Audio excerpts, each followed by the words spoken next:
केन्दुझरर अधिष्ठात्री दैवीपीठ माँ तारिणी आस्था और अक्षय शक्तिर प्रतीक।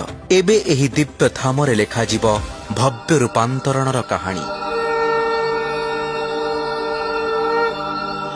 ऐतिहासिक कीर्तिराजी स्मारकी एवं पर्यटन स्थलीर समन्वित विकास अंतर्गत 312 कोटी ऊर्ध्व टंकार प्रकल्प द्वारा नुआ कीर्तिमान लेखाजिब।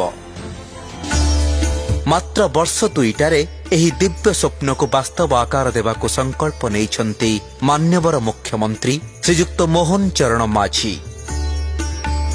प्रथम पर्याୟରେ 216 शଯ୍या विशिष्ट यात्री निवास, अत्याधुनिक तीर्थयात्रा केन्द्र, इंटरप्रिटेशन सेंटर, आकर्षणीय फूड प्लाजा, मार्केट कॉम्प्लेक्स, नड़िया गोदाम और 500 आगंतुकों साधन योग्य प्रसाद सेवन हॉल। सुउच्च वाच टावर रु मंदिरर दिव्य और भव्य दृश्य देखि पारिबे भक्त। एहा सह शौचालय, क्लॉक रूम, जोता स्टैंड, टिकेट काउंटर, हस्त और पद प्रक्षालन स्थान, ड्राइवर डॉर्मिटरी मध्य एही प्रकल्प रे अंतर्भुक्त। द्वितीय पर्याୟରେ मंदिर परिसरर विकास उपरे गुरुत्व दिया जाइछि। विस्तृत पार्किंग स्थल, अनुशासित धाड़ी दर्शन व्यवस्था, विशाल तोरण आगंतुकों को स्वागत करिब। पाद चला पथ, सबुजतारे आच्छादित लैंडस्केपिंग, जल निष्कासन, बाह्य जल और विद्युत जोगाण, उज्जवल आलोकमाला, सूचना बोर्ड, आवर्जना प्रबंधन एवं अलौकिक लाइट एंड साउंड शो तीर्थयात्री को आध्यात्मिक अनुभव प्रदान करिब।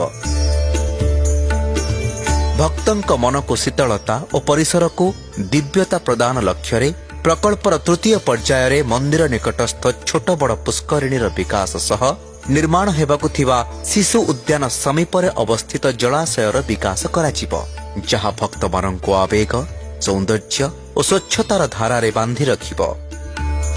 यात्रा सुगम हेले दर्शन सहज हो जाए, तेणु भक्तों पई सुरक्षित यातायात सुनिश्चित करने लक्ष्य सड़क विकासर सुविस्तृत नक्शा प्रस्तुत होई अछि। जातीय राजपथ हेउ बा हरिचंदनपुर पटु हेउ अबा मंदिर को संयोग करुवा छोट छोट आभ्यंतरीण रास्ता गुड़िक नवीकरण कार्य सह भिड़ परिचालना निमंते जंक्शन गुड़िकर विकास कराजिब। 59 एकर रे परिव्याप्त हेब मां तारिणीक एही दिव्य विकास क्षेत्र। जंगल जमीर किसम परिवर्तन पई आरंभ होईछि प्रक्रिया। पुनर्वास और थैथान व्यवस्था माध्यम व्यक्तिगत जमी अधिग्रहण करने को प्रशासन को निर्देश दिया जाइछि।